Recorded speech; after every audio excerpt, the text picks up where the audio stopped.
Hello, I'm April Brown with Zelken Financial Services, LLC, and I'm back with the tip, today's illuminated point. So we're going to be talking about how much you should save for retirement. Yeah, I know. That's a question I get often. And my response to that question is based on a set of questions that I ask my potential clients.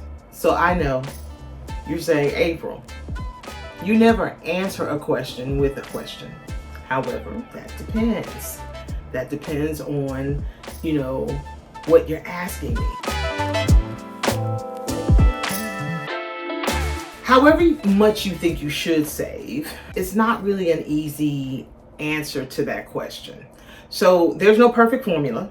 This question got me to thinking, and I decided to do a deep dive.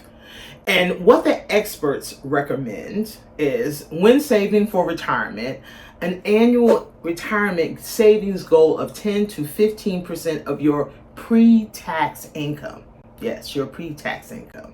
So higher earners generally want to hit the top of that range, and low earners can typically hover closer to or at the bottom, since Social Security may replace more of their income.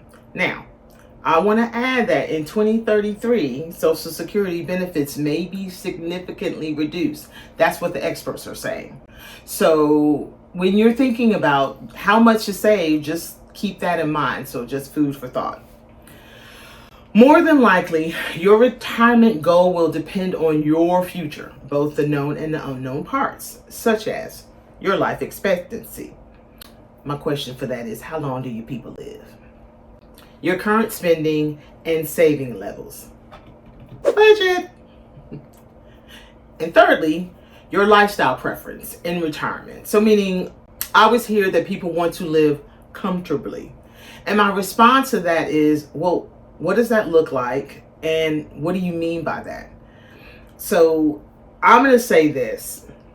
When I think of living comfortably, I'm thinking about living in Italy at a lovely villa that's got, aesthetically it's beautiful, and there's a hot ass dude right next to me. So, that's me living comfortably. But that may not be your definition of comfortable living. So that's why I asked, what does that look like for you? What do you mean by that? Okay? When you're thinking about how to save, there are 4 steps that I want to talk about. And so what are those 4 steps? The first one is estimate retirement income needs, number 1. Number 2, consider common rules of thumb. Number 3, use a retirement calculator. And number 4, revisit regularly. So I'm going to define what all of those mean. So let's start off with number 1. Estimate retirement income needs. So in order to determine what you need for retirement, you must project future income requirements. That begins with taking a look at your current spending habits. So what does this mean? You need a budget. It's plain and simple. If you don't have a budget, great. I'm sorry. Cut that out. I'm just do this again. If you have a budget, great. And if you don't, get one. There are books, programs, and apps to help you with a budget. So number 2, consider common rules of thumb. So what do I mean by that? The rule most often used is the 80% rule, which says you should aim to replace 80% of your pre-retirement income. So it's a loose rule. And so some people suggest, or, kind of leading towards 70%. Some think it's better to aim for a more conservative number, which is 90%. So to figure out where you land, consider what percentage of your income you're saving for retirement. So I'm talking about the IRA, if you've got one, and or a qualified plan. So like a 401k or a 403b or pension. You should know what the percentage is that you're saving. And then you'll no longer have to do that once you cross the hypothetical finish line, which means if you're saving 15% now, you could easily live off of 85% of your income without, adjusting expenses. And so the thought is, in retirement, certain things happen. So if you receive Social Security, cut payroll taxes. You may be spending less on monthly bills because you've paid off large ticket items like your home, your car, or whatever. You just gotta figure out what that adjustment looks like. And then the other piece is the question you should be asking yourself is, think about how much you're putting away for retirement right now, and are you off the standard advice or are you pretty close? So, just got to figure that out. So number 3, use a retirement calculator. So what you need is a good retirement calculator that will give you an assessment of where you stand in your savings progress by combining those annual spending estimates and projections. Most calculators usually have baked in assumptions that are based on research. So there will be defaults for inflation projections, life expectancy, and market returns.